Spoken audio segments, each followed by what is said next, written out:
Big brother Warren, I've known you since I've been 22 years old. So let me start this off with giving you gratitude. Not because I felt cut by your words, but because they cracked open a space for me to frankly speak my truth. You see, the problem is we've been programmed to believe progress means putting each other down. That for me to stand tall, someone else has to shrink. But that's the illusion of scarcity thinking. And the honest truth, we're both climbing the same mountain, just from different sides. I know Warren Sapp. I know the fire. I know the energy. I know the will. He's lived battles, and I've lived mine. And when I look at him, I don't see an enemy. I see a reflection. Different scars, same struggle. So here's mine. I've been putting in the hours since I was 21 years old. Not on the court, but in boardrooms, in negotiations, and in the business trenches where mistakes are expensive and lessons are brutal. I've lived the weight of decisions that just don't cost dollars. They cost direction, relationships, futures. I didn't squander millions. I didn't vanish into bankruptcy, but I did misstep. I did bleed. And I learned just how ruthless money can be when you don't know the architecture it moves through. I've had so many scars in my life, but this is what's forged me. That's why I can't stop doing this work. That's why you hear the passion in my voice when I speak. It's real. Look in my eyes. Because our culture has been the energy source for trillion-dollar empires. Sports, music, media, gaming, they've all pulled from us. We give the rhythm. We give the language. We give the spectacle. And when the curtain finally drops, too many of us are left empty-handed, carrying memories instead of equity. So that's my why. That's why I'm here. Not to laugh at Antonio Brown, not to lecture Bud Crawford, but to break the silence about the real rules, about ownership, about legacy, about what happens when we stop being commodities and start being custodians. If we don't change the blueprint now, the loop just keeps spinning. And I refuse to watch the same movie over and over again. So Big Brother Warren, thank you, man. Your words gave me the mirror I needed to put this into the light. Because the moment we're standing in right now, this second, where sports collides with finance, where culture collides with capital, this isn't just entertainment anymore. It's infrastructure. It's the foundation of tomorrow's dynasties for us. And when you hear me speak on wealth, on structure, on equity, don't confuse it with ego. Don't reduce it to theory. It's lived experience. It's survival turned into system. Yes, I crashed my motorcycle. Yes, my NBA career ended too soon. And yes, I lost more than I ever thought I could, only to claw my back with sharper eyes and heavier resolve. But understand this, I'm done with our people being the product. I'm done with applause being the only payment. It's time we become the architects, the owners, the builders. And every scar I wear, that's not a weakness. That's my credential. That's my why.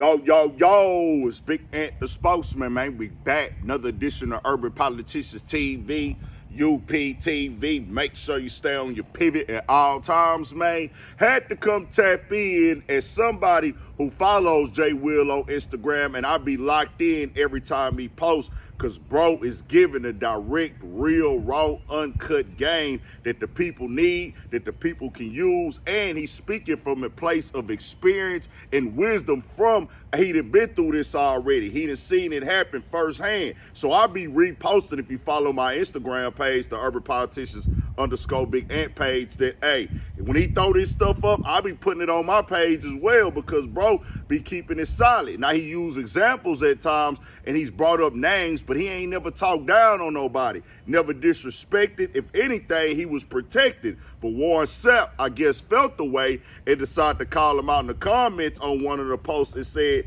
did you ride a motorcycle and killed your NBA career and contract? And he put at Real J Will. Now, I said, whoa. I didn't even know that this had happened because it was in the comment section and I didn't see it myself. But when I watched the last video that Jay Will put up, I seen he was addressing Warren Sapp. I said, oh, I got to do a video on this. Warren Sapp, you completely wrong right here, bro. I got to keep it all the way 1,000, because First of all, what bro is doing, if you really listen in context, he's using these examples to protect people as well, as he did with Antonio Brown, as in, hey, bro, y'all out here making fun of Antonio Brown about bankruptcy. Our culture need to get aware the type of bankruptcy that people file where it's to make a good business decision and restructure. We'll clown our people, but when you see a business exec or some corporate company do it, it's, oh, they smart. They making good business moves and things like that. That's what he was speaking on with Antonio Brown. And with Terrence Crawford, he was saluting Terrence Crawford with that clip from the Shannon Sharp interview where he was talking about not going and buying a $500,000 car, saying, hey, this is what this is. I don't need to go buy this type of car because all it is going to burn the equity and burn value. It's arson. And that's what Jay Will was pushing. So I don't know where Warren Sapp got confused at. And I guess maybe because he's somebody that's had financial issues and a problem. I grew up on Warren Sapp. That's that era of me as a kid getting all the football games. Big fan of the Bucks at that time. You got to think they had Warwick Dunn, Mike Allstott, Lynch, Warren Sapp on defense. Who else they had, bro?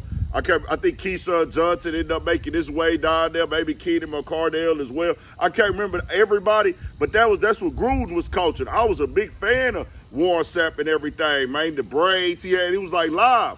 But he went through some things as well. Now, Jay Will, when he speak on this stuff with these financial posts, bro is not cutting no corners. He giving you the advice. He giving you the tools you can use, the news that you can use. He ain't keeping the game to himself. And everything that he been through with his motorcycle crash, that's that era for him as well. I grew up watching Jay Will at Duke. He was supposed to be the next him in the NBA. Had the motorcycle accident, derailed his career, and now he doing something different that our people need, bro. Because a nigga like myself, this was like 15 years ago. I'm way younger, bro. I said, man, to myself, when I was just thinking about money. I'm thinking about people losing money. I'm thinking about how money worked. And I said to myself, it just came to my mind, you could have all the money in the world, but if you don't know what to do with it, you better off broke. That just popped up in my head because I seen how money took so many people dying. People that had money, people that had a situation that was financially supposed to be stable, and they lost it and turned them into a different person. And it might have been, man, you was better off before you had the money at that point in time. Because I understand blueprints now. I understand, hey, you got to keep the money in rotation and circulation. So Jay will just be putting it down like that. I don't know why Warren Sapp felt the way.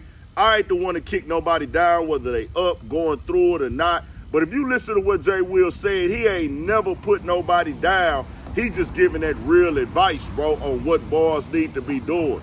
And he telling his whole story, mistakes he made, money he overspent on. He talking about it all on there. So I couldn't understand why Warren Sapp would say that. I think you got to get on the phone with bro and really let it be known, hey, dog, I apologize on that one. You got to keep that solid. I think Warren Sapp over there in Colorado with Dion right now and stuff, but now you got to holler at Jay Will on that, bro. He keeping it solid with these posts. Jay Will keep giving that game, dog. If you follow my page, you can see this ain't no flaw, man. This ain't no cap in my rap.